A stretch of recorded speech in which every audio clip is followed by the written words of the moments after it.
Германияга 2000-жылы келгем, диплом иш жазам деп.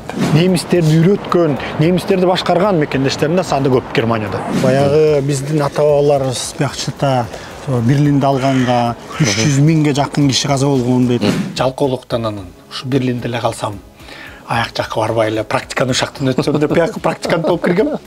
Генеральный директор 3 жыл болуп иштеп, кризистен чыгып, анан жарым жыл мурун бул компаниядагы бир партнер менен коллега менен кошо сатып алдык. Авангард стиль. Надежность, качество, комфорт. Авангард стиль, когда выбор очевиден. Саламатсыздарбы, урматтуу биздин көрөрмандар. Биз бүгүн Европанын ортосундагы Германия Республикасынын борбору болгон Берлин шаарына келдик.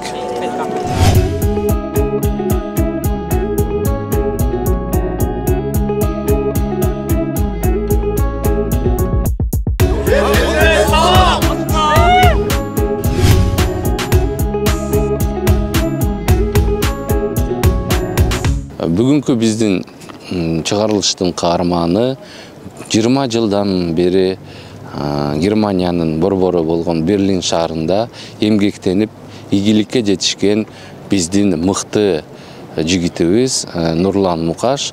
Нурлан Мукаш мырза өзгөчө бизнес менен алектенет. Андан сырткары биздин кыргызстандык мекендештерге колунан келген жардамын берип, өзгөчө бир диаспораны жетектеп, бул жакта эмгектенип жүрөт. Бизден алыксабаңыздар, бизди көрүңүздөр, кызыктуу маек болот. Саламатсызбы? Саламатсыздар, жаштарбы? Кандай турасыздар? Жакшы. Биз атайын Кыргызстандан келип, ушул мекендештер долборуна тартканы келдик, чыгармачылык топ менен. Сиз менен таанышканыңыздан кубанычтабыз. Сизди жөнүндө көп угуп жүрөбүз, ушул көп жылдан бери Берлинде жашайсыз. Анан бүгүнкү чыгарылышыбыз кызыктуу маек болот деп ойлойм. Кош келипсиз. Абдан кубанычтабыз биз. Кыргызстандан жол кечип Берлинге келгениңиздерге абдан кубанычтабыз. Кош келиңиздер. Маек курабыз деп абдан колдон келишинче болгон маалыматты берели. Эми Берлин шаарына келгенден кийин, сиз азыр турган жерибиз бул Берлин эң ортосунда Бранденбург дарбаза менен бакчыта Золотая Эльза деп бул Берлин шаарынын эң мындай ыйык маанилүү аянттардын бири болот. Ошонун ортосунда биздин баягы Берлин шаарында 2-нчи кылымдык согушту уткан калкка арасында кыргыздарда болгон, казактарда болгон Советтик Союзду Германияны жеңип алган, таңталган эстеликтин жанында турабыз. Бардыгыбыз билебиз, ата-бабаларыбыз бияка келип согушкан, ошол жерге келип бул Советтик солдаттарына коюлган эстеликтин жанында турабыз. Нурлан Мукаш 1979 жылы 9 ноябрда Нарында төрөлгөн. Чоң ата чоң апасынын колунда тарбияланган. 1996 жылы номер 2 Чкалов орто мектебин бүтүргөн. 1996-2000 жылдары БГУн окуп бүтүргөн. Немис тил адабият мугалими, тилчи. 2000-2003 жылдары Берлин Эркен университетинде туризм менеджмент багытында билим алган. 2003 жылдан бери укмуштуу окуялуу саякаттарды үйрөнүү, эл аралык туристикалык компаниясында иштейт. 2003-2009 жылдары практикант, студенттик стажер, продукт менеджер, бөлүм башчы, департамент башкаруучу болуп иштеген. 2009-2019 жылдары башкаруу директор болгон. 2020 жылы туристтик компаниянын башкы директору. 2022 жылы партнерлор менен кошо фирманын ээси болгон. 5 баланын атасы. Бакчата азыр жаңы эстелик күн деп эскелип кеткен экен. Анын арасында бакчата Берлиндеги болгон элчиликтер келип, даңктап балаларыбызга. Анын арасынан мына болгон элчиликтердин арасында карабайсыз, эң ортосунда биз Кыргыз Республикасынын элчинлигинин эмес экен, гүлдөр калтырып, баягы 23 февраль Кызыл аскер армиясынын эстелигине карап бияка иш-чара өткөн экен. Иш-чара келип эскерип, өткөн экен.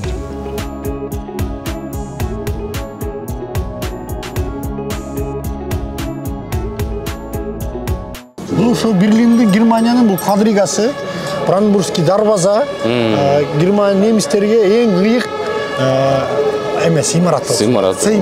Бул Канча жылдан бери. Анан бул Берлин шаарынын ички шаарынын дарбазасы болчу. Бул Бранденбургтен мындан ары Токой башталчу, мындан ары Талаа болчу. Бул жагы. Берлин кичинекей болуп, бир 1000 жыл мурун пайда болгон да. Ошакча кичинекей шаар болчу. Бул шаардын ичиндеги аянты. Бул дарбазасы болчу. Анан мындан кеткенде арты Талаалар, аякчыта Токой болчу. Анан ошакчтан падышалар чыгып бияка эмеге, Мергенге чыгып келишчү. Азыр бул Берлин шаарынын борбордук аянты. Биздин каарман Нурлан Мукаш нарындан Германияга 2000-жылы дипломдук иш жазуу үчүн келген. 2003-жылдан бери туризм тармагында эмгектенет. Нурлан мырза, негизи эле ушул Германияга келип тагдырыңыз менен ушундай кандай болду? Кайсы учурда келип калдыңыз? Кайсы жылы келдиңиз? Анан өзүңүз жөнүндө айтып берсеңиз, азыркы алек болгон жумушуңуз жөнүндө. Менин атым Нурлан Мукаш. Өзүм Нарын шаарынан болом. Германияга 2000-жылы келгем, диплом иш жазам деп. Өзүм Бишкек гуманитардык университетинде окуп, биякчыкта 4-курстан кийин Германияга 2000-жылы дипломдук иш жасаганы келгем. Анан Германиядан дипломдук ишти жазып, ошол эле маалда 2001-жылдын башында мен экономика факультетине тапшырып, окууга өтүп, анан Кыргызстанга барып, кайра окуумду дипломдук ишимди берип, ийгиликтүү аяктап, анан 2001-жылы туризм мастер программасына келип 2 жылдык программаны окугам. Ошо эми туризм менеджмент деген болгону экономист болгону менен ошо туризм тармагында 2003-жылдан бери эмгектенип келем. Туристикалык дүйнө жүзүндө туризмди өнүктүргөн эл аралык компанияда. Германиянын экономикасы абдан күчтүү. Булардын күчтүү экономикасы эмнеге күчтүү? Анткени булардын компаниялары катуу иштешет, жакшы иштешет. Анан бүт мыйзам чегинде болуп, укуктар да жакшы корголуп, бизнеске абдан жакшы колдоо көрсөтүлөт. Федералдык өкмөттөн аларга жардам да болот. Мисалы, ал өзүмдүн эле иштеп жүргөн тармагында мисал келтирип кетсем, пандемия убагында туризмде камчадан миллиондогон киши иштейт. Ошолордун баарды көчөдө алып калбасын деп мамлекеттен кандай колдоо көрсөтүлдү. Биринчиден иштеп жүргөндөргө жумуш жок болгон күнү дагы 2 жыл баягы пандемия болуп үйдө отуруп калбадык. Жумуш болуп үйдө жумуш жок болуп отурганда дагы мамлекет тарабынан 70-тен 80%га чейин айлыгы төлөнүп турду. Сен иштебесең дагы ошо ишканалар менен ушундай келишимдер түзүлгөн. Үйдө иштечүлүк кишилер жумуш жок болуп турган күнү дагы мамлекет жардам берип 70%дан 80%га чейин айлыгын төлөп берди. Ал бир. Экинчиден ошо андан эми башка дагы эмелер бар да, расходтор бар да. Баягы арендасын төлөгөнгө, иште мындай салыктар деген. Ал салыктардан такыр бошотулду. Ал дагы чоң жардам болду. Анан сырткары ошо өзүлөрүнүн акчасы таппай калган компаниялар болуп кыйынчылык болгондо мамлекет жагынан да жардам берилди. Алар салыштырды. 2019-жылы канча көп салык төлөнгөн, ошо карап туруп ошончо жардам бергенге аракет болду. Германияда негизи бул парламентте 560 депутат болчу, бирок да азыр реформа кирип, федерацияда ар бир федеративдүү өзүнчө республика эмес, жерлердин өкүлдөрдө элдин санына караштыруу булардын дагы депутаттарында саны көбөйүп баштады. Азыркы учурда 620дан дагы көбөйдү. Азыр жыл сайын мындай шайлоолор өткөндөн ошо 600дөн 700ге чейин барат деген азыр депутаттардын саны көбөйүп турат.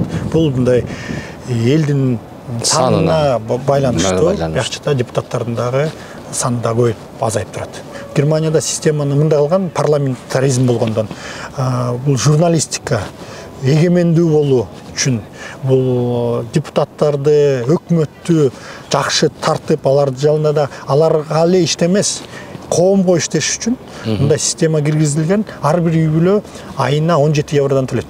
Ар бир үй бүлө жылына 200ге чейин чыгат. Ошо ар бир немис үй бүлө 200 евродан төлөйт. Булардын өзүнчө бюджети бар.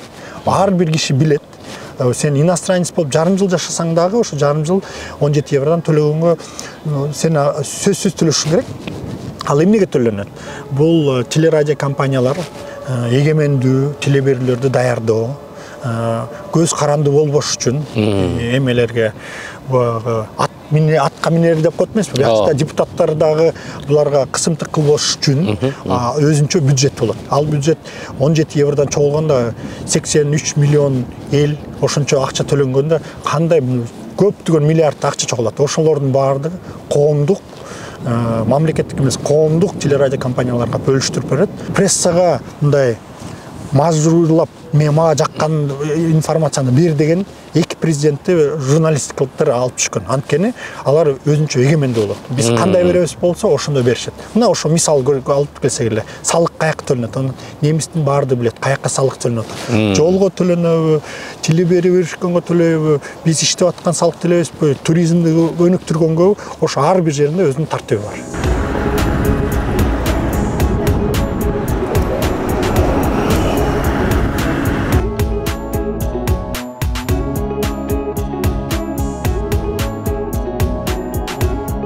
Бул Берлин дубалы баягы бир мамлекетти экиге бөлгөн, бир шаарды экиге бөлгөн, ушул шаардын ортосунан жүрчү дубал 3 метрлик, бир жагы ГДР, ар жагы ФРГ болчу. Анан ушу бул тарых деп элдерге эстелик катары калтырып койгон. Берлиндин Потсдам плац деп коет, ушул жерде элдер көрсүң, бөлүнгөн туура эмес болот, бөлүнгөндү бөрү жейт деген сөз ошо. Мына дубал бир мамлекетти бөлгөн, ортосунан бөлгөн, идеология жагынан бөлүнгөн дубал ушул болчу. Бир эле мамлекет болуп жүрүп эле ортосунан дубалды илип салган. Анан көрбөйсүз мына шаар кандай ортосунан кандай бөлүнгөн? Көрдүңүзбү мына? Бул Берлин шаар. Бул ГДРга кайталган, бул башы батыш жагы.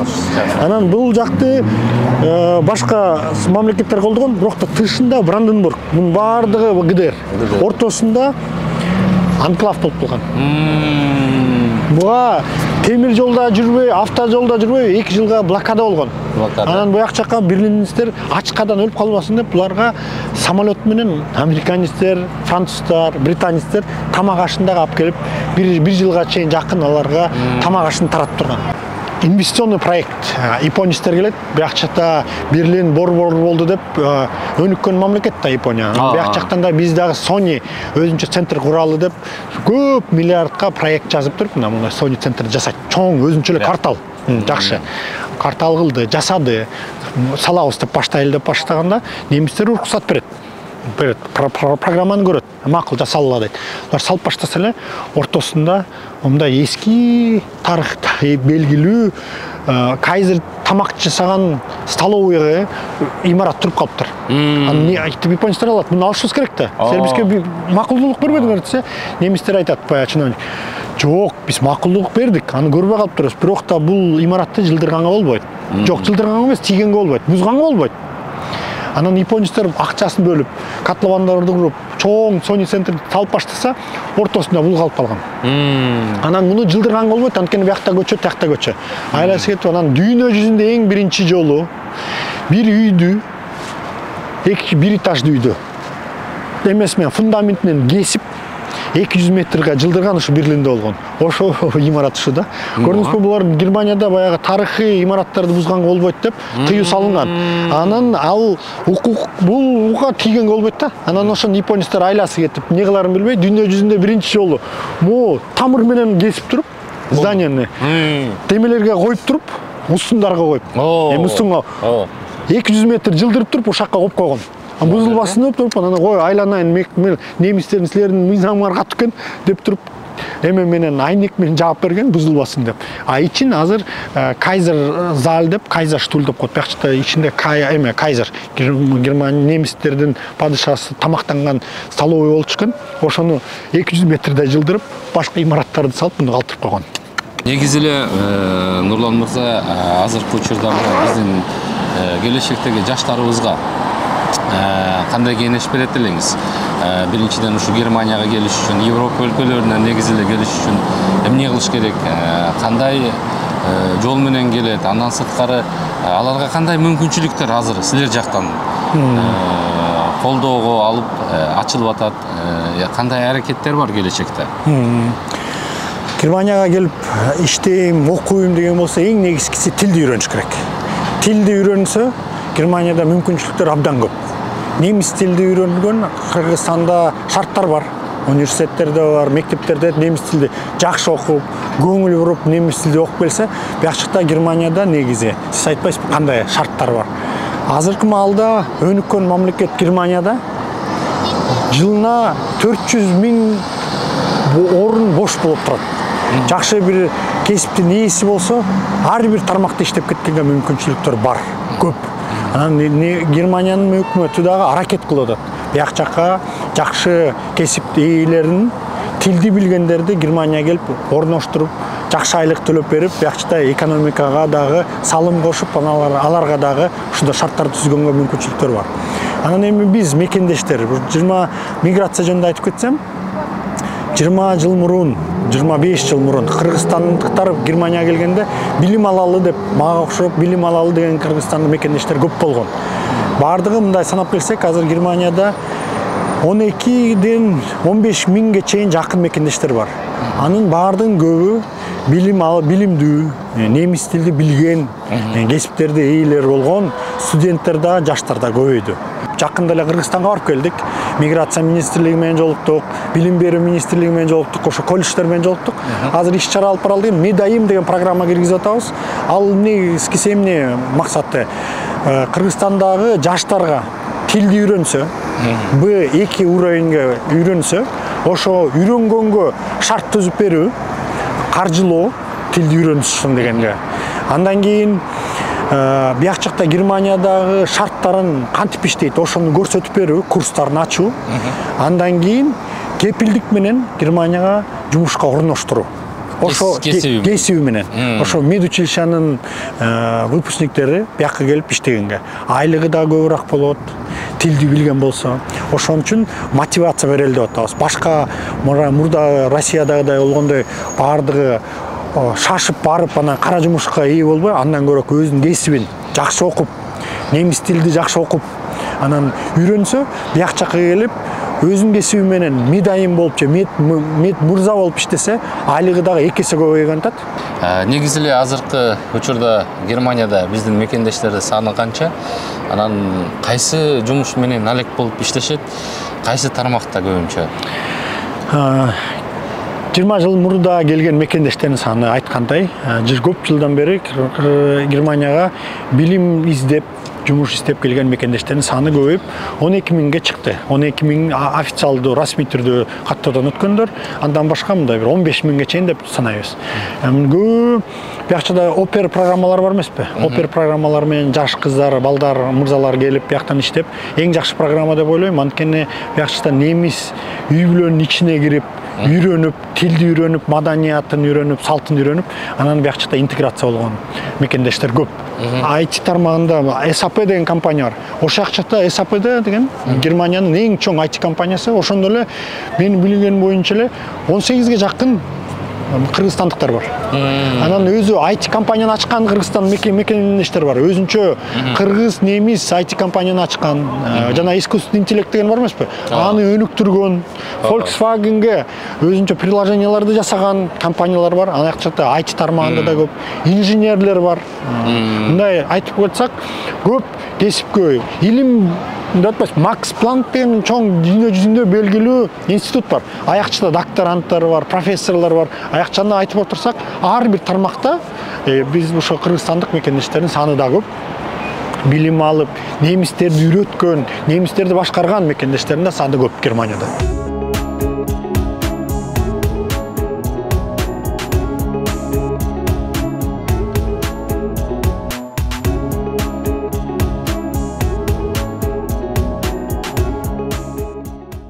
Кош келиңиздер.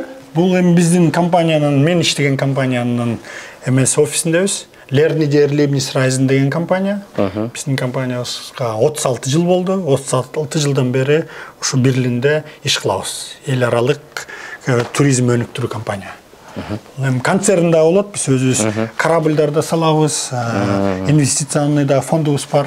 Дүйнө жүзүндө иш алып барабыз. Көптөгөн мамлекеттерде. Мына алып келсек, мына бул Биз өзүбүз эмне иш кылабыз дегенде биз темир жол менен бизнес кылабыз. Биз эң негизгиси ошо менен ишти баштаганбыз. Дүйнө жүзүндө ар бир континентте темир жол менен болгон жерлерде Кыргызстанга да поезд менен киребиз. Кыргызстанга Транссибирский магистраль, Канада, Африка, Европада көптөгөн мамлекеттерде ошо биз өзүбүз жасаган проекттер. Бул темир жолу. Анан 18 жылдан баштап корабль бизнеске киргенбиз. Корабльдарды өзүбүз салабыз. Лаоста өзүбүз салган корабльдарыбыз бар. Мына Северный Меконгто, Лаосто, Таиланд, Камбоджага кирген корабль 32 кишиге алаяктуу. Анан ошол жакта 2007-жылы бир корабль салганбыз. Анан ал жакшы ийгиликтүү болгондон кийин аякчыкта дагы 2 корабль салганбыз. Бразилияда бирди салдык, Индияда бирди.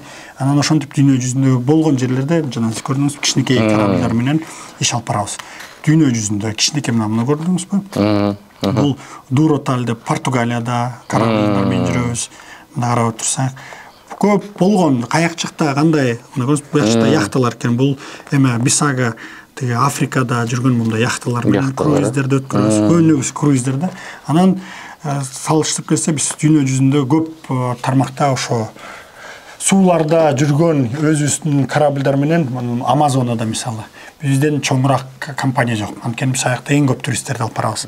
Африкага, Германиядан Африкага эң көп ошо темир жол менен туризм менен алып барган компания биздики.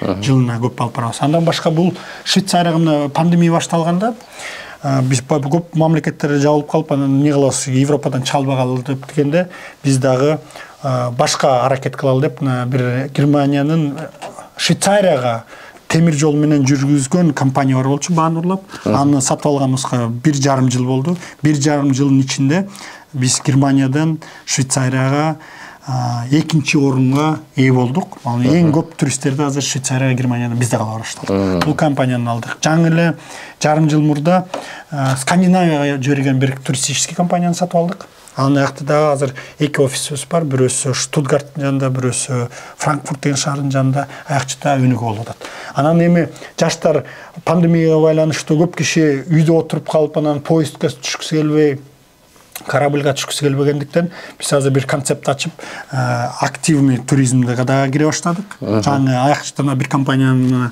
мүчөлөрүн, группаларын алып, азыр дүйнө жүзүндө Кыргызстандагы арасында бар. Кыргызстан, Өзбекстан, Монголия аякка да туристтерди жиберип. Жыл сайын азыр Кыргызстанга жок дегенде бир 15 группа киргизип турабыз. Темир поезд менен да киргизет. Поезд менен киребиз 2 жолу жылына. Андан сырткары 15ке чейин группа Кыргызстанга кирип турат. Ал эми Кыргызстанды айтканда эле. Азыр Европадан эң чоң, эң көп туристтерди алып барган биздин компания. Африкага турист менен поезд менен болобуз. Rovos-Rail деген поезд. Бул Канадада. Азыр Канадада баягы геосаясий маселе болуп, биз Россияга туристтерди жибере албай калдык. Анткени биз 25 жылдан бери эң чоң компания ошо Транссибирский магистральда жүргөн компаниянын бирибиз. Монополияльный положение болчу. Азыр туристтер Россияга бара албагандыктан Канадага көп кишилер жибере баштадык. Бул Канадага тартылган сүрөт. Ошо Канададан да азыр туристикалык спецпоезд киргизебиз. Бул отдел Африка.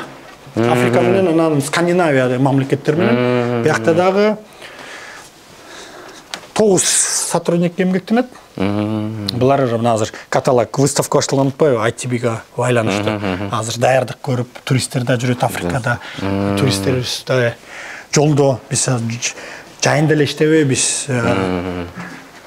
Көмөс менен иштейбиз. Анан бул Мароккодо велосипедтер менен, электробайктер менен 7 жыл мурун бир фирма ачканбыз, Belvelo деген. Азыр Европа боюнча Belvelo боюнча эң чоң компания болот. Биякчыкта 3 кызматкерибиз иштейт. Азыр отделди өнүктүрүп атабыз.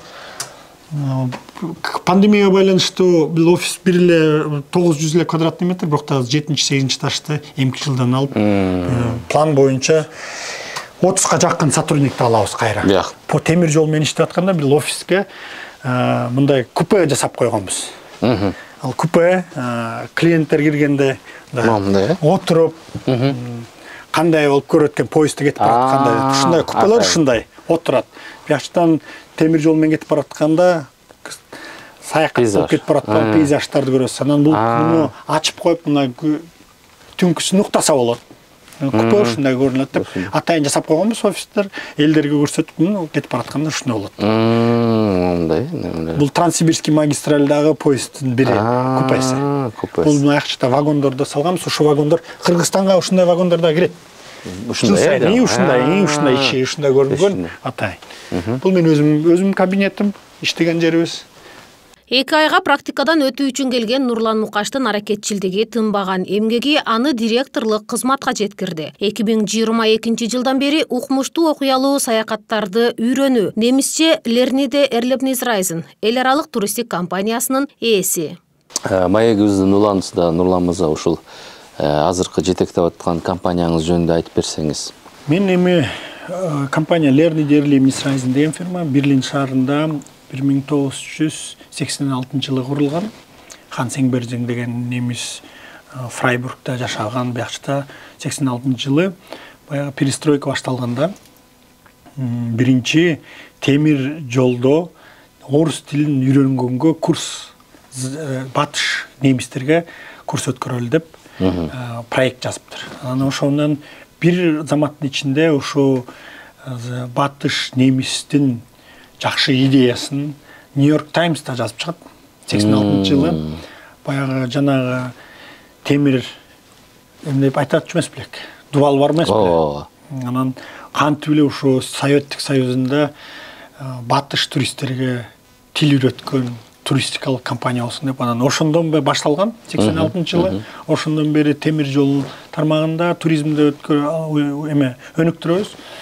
Мына 2020 жылга чейин Россияга, Казакстан, Борбор Азияга эң чоң көлөмү боюнча, оборот боюнча эң чоң компаниялардын бири болобуз. Анан ошо биздин фирма ошо Россия жагынан Транссибирский магистралынан өнүгүп келип, башка мамлекеттерге дагы, башка континенттерге дагы ушундай концепт боюнча туризмди өнүктүрө баштадык. Эми азыр алыштырып келатсам, бул Lerniде Erlebnisreisen 36 жылдан бери темир жол менен бизнес кылат. Темир жолунда туристикалык поезддер, 34 туристикалык поезддер менен иш алып барабыз. Африкага эң чоң компания, Африкага Европадан алып барган темир жол менен алып барган чоң компаниялардын бири бизден чоңураак да эч ким алып барбайт. Канадага темир жол менен эң чоң көп жиберген туристтерди биз жиберебиз. Борбор Азияга айттым, Кыргызстанга киргизген жалгыз компаниялардын бирибиз. Негизи эле бул компанияга кандай келип калдыңыз? Ошол тарыхын айтып берсеңиз. 2001 жылы мен баягы туризм мастер программаны окугам Берлин шаарында. Анан ошо Берлин окуу мастер программа туризм менеджмент окуп жүргөндө мен практика өтүшүм керек болчу. Анан практика 2 айлык практика өткөнү ушу компанияга келгем. Анан мындай жалкоолук үчүн калып калдым, чынын айтып айтсамчы. Биринчи дегенде мен Лондондо практика өтөйүн деп аякчакка резюме жибергем, Швейцарияга жибергем, анткени Швейцария бизге жакыныраак тоолуу мамлекет деп. Цюрихте, Мюнхенде, Германиянын Бавариясында, анан Лондонго жиберген бир компанияга, анан баардыгы алган, баардыгы кел 2 айлык практика өт депчи. Анан биякчыда өзүң окусаң, биякчыда өзүң общежитиеде турсаң, анан Лондонго барып баякта жумуш алып бармак элем, биякчыда да төлөп тияктан да төлөбөй андан көрөк. Жалкоолуктан анан ушу Берлинде эле калсам, аяк жакка барбай эле практиканы ушактан өтсөм деп бияка практикант болуп киргем. Анан ошо практикант болуп 2003 жылы 2 февралда, мына 20 жыл мурун практикант кылып баштаптырмын. Анан практика өттүм 2 айдан кийин, 2 практика өткөндөн кийин эле фирманын ээси айтты, сен анда студент болуп иштебейсиңби деп. Анан студент болуп дипломду жазгы жакка чейин баягычта мастер программа менеджмент туризмда студент болуп иштеп жүрдүм жарым жыл. Анан дипломду алгандан кийин октябрь айында 2003 жылы junior продукт менеджер болуп киргем. Андан кийин тез арада эле продукт менеджер болдум, senior продукт менеджер болдум. Анан 2005 жылы бир отделдин начальниги болдум. Анан 4 жыл начальник отдела департамента болдум. Анан 2009 жылы заместитель генерального, анан исполнительный директор болуп менеджментке көтөргөм. 2009 жылдан баштап 19 жылга чейин исполнительный директор болуп жүрдүм. 10 жыл менеджментте иштедим, 10 жыл. Анда бүт дүйнө жүзүн кыдырып, фирманы өнүктүргөнгө салым кошуп, анан 2019 жылы генеральный директор болдум. Анан пандемия башталды. Анан ошо пандемия болуп, азыр генеральный директор 3 жыл болуп иштеп, кризистен чыгып, анан жарым жыл мурун бул компаниядагы бир партнер менен, коллега менен кошо сатып алдык. Германияда мына Берлин шаарында 11 жылдан бери элчинин кубагы деген бар. Жыл сайын 20 чейин команда топтолот. Андан сырткары башка Европадагы мекендештер менен кошулуп, көчмөндөр кубак деп өткөрүп атабыз. Учур менен пайдаланып, сизди да чакырып кетейин 28 апрелде келем десеңиз, 12-15 мамлекеттен мекендештер, Европанын мамлекетинен мекендештер келип, өзүнчө кубак өткөрүп атабыз. Германия, Берлинде да? Берлинде эмес, Дюссельдорф шаарында өткөрөбүз. Анткени кайсы команда утуп алса, ошого кубак көчөт. Ал ошондо чоң иш-чара болот. Жыл сайын бир 300-500га чейин жакын мекендештер, диаспоранын лидерлери келет. Аякчактан чоң иш-чаралар өткөрөбүз деген Кудай буйрса даярданып атабыз. Быйыл баягы элдик курултай Кыргызстанга барганда аякчактан дагы Англиянын лидерлери менен таанышып, Италия, анан Турцияныкка кошулган атат. Андан сырткары биз өзүбүз өткөрүп жүргөн жана 3 мамлекет кошулса, андан сырткары Дания, Польша, Чехия, Германия, Франция, Венгрия, Литва, Эстония, Литва, Латвиялар кошулган менен ага чейин өткөрүп жүргөнбүз. Эми ушунда дагы биздин саныбыз көбөйүп, дагы 3 мамлекет кошулган атат. 28 апрелде Кудай буйрса орозо бүткөндөн кийин кубак өткөрөбүз деп атат. Ал спорт жагында. Анан Германияда жана айткандай 16 уюмдар бар. Бардыз ар бир тараптар. Ал баардыгы бирдей эмес. Бирөөсү маданият, немис, кыргыз маданият уюму, бирөөсү билим берүү жагында иштейт, бирөөсү IT тармагында иштейт, бирөөсү илим тармагында, бирөөсү мындай мекендештерди, бирөөсү кайрымдуулук жагында деп иштеген, алып барганда ийгиликтүү алып баратат. Андан сырткары Германия менен Кыргызстандын ортосунда ийгиликтүү иш алып бараткан 6 кайрымдуулук фонд иштеп баратат. Анан эми баардыгыбыз эле мекеним деген оюбуз мекеним. Анан биригели деген азыр жакшы бир иш-чара. Баягы Швейцарияга барганда ошакчадан идея пайда болду. Германиядагы уюмдардын баардыгын башын бириктирип федерация куралы деп атабыз. Баардыгы биригип бирдей укуктуу ошо федерациянын чогулуп 16 уюм болуп, Германияда дагы 16 федералдык жер бар эмеспи? Ошондо 16 уюм болуп, анан баардыгы чогуу иш алып баралы деп атабыз. Биринчиде Германиядан федерация деп, ал жөнүндө меморандум түздүк уже. Азыр документтерди даярдап атабыз. Экинчи тарапта жанагы Европадагы мекендештер менен чогуу азыр иш-чараларды алып баратабыз. Концерттер болобу, жана айтканда майрамдар болобу, спорт жагынан болобу. Ал ошо Европадагы мекендештердин баарын башын кошуп, конфедерация курсакпы деген оюбуз бар. Ал негизги максаты биринчиден ошо Бельгиядан болгон Европадагы мекендештердин башын кошуп алсак, ошо конфедерация курулган болсо, ошо Бельгияда, Брюссельде, Европейский союздун борборунда биз ошака конфедерация куралы деген пландарыбыз бар. Кудай буйрса, анан негизги максаты эмне? Кыргызстандыктардын Европадагы укуктарын коргоо. Бир, экинчиден Германия менен жана Европадагы мамлекеттер менен Кыргызстандын кызматташтыгын өнүктүрүү. Анткени аяк жактан туризм жагынан болобу, бизнес жагынан болобу, медицина жагынан болобу, коом жагынан болобу, саясий жагынан болобу, ошак жактан бир чоң бир организация болуп калса, бизге дагы жакшы болгон атат. Маегибиздин аягында сизге эркин микрофон берели, Кыргызстанга каалоо тилектериңизди айтсаңыз болот. Эми да өзүңдүн жериңен мекениңен кеткенде мекениңди жүрөгүңө алып жүрөсүң. Анан эң баардыгыбыз алыста жүрсөк дагы жумуш менен биякта үй бүлөбүз бар. Айттым биле билбейм 5 баланын атасымын. Анан өзүңдүн балдарыңа эне тилди үйрөткөнгө аракет кыласың. Анткени каякта болбосок да өзүбүздүн мекенибиз деп жүрөгүбүздү алып жүрөбүз. Анан Кыргызстанда болуп аткан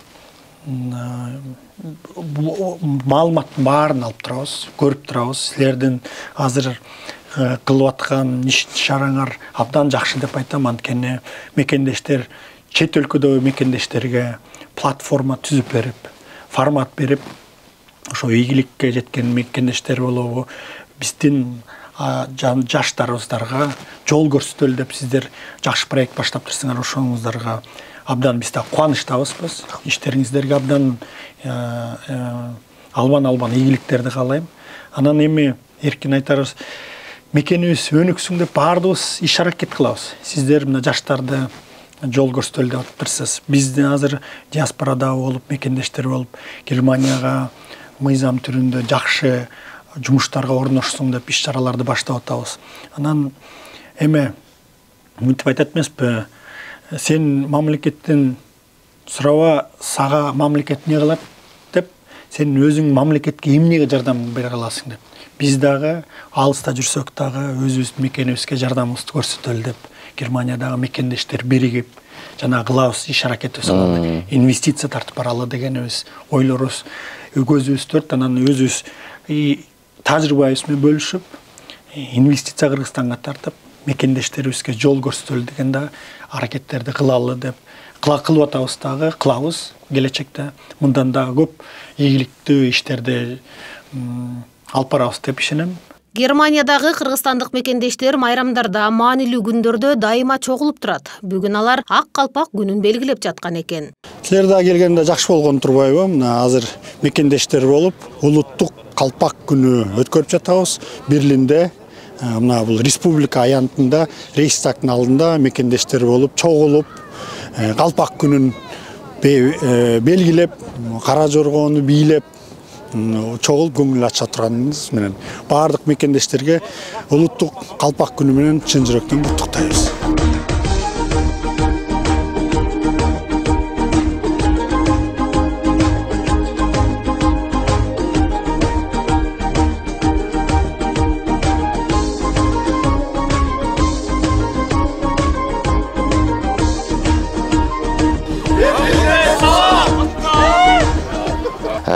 Нурлан мырза, сизге чоң рахмат. Бүгүнкү маегибиз аябай пайдалуу жана биздин элибизге өзүнчө мындай сиздин айткан кеп кеңешиңиздин баары тең мен ойлойм кызыктуу болду деп. Анан биздин ушул компаниябыздын атынан атайын белектерибиз бар. Ушуну кабыл алып коюңуз. Эми алыс жерде жүрөсүз. Башыңыз аман болсун деп ушул бул калпакты атайын алып келдик. Рахмат. Башыңыз аман болсун, жумушуңузга ийгиликтер. Анан биздин өнүктөш компаниябыз бар, Авангард Стиль. Ошол компаниянын атынан мына бул таттуулар. Рахмат. Кабыл алып коюңуз. Рахмат.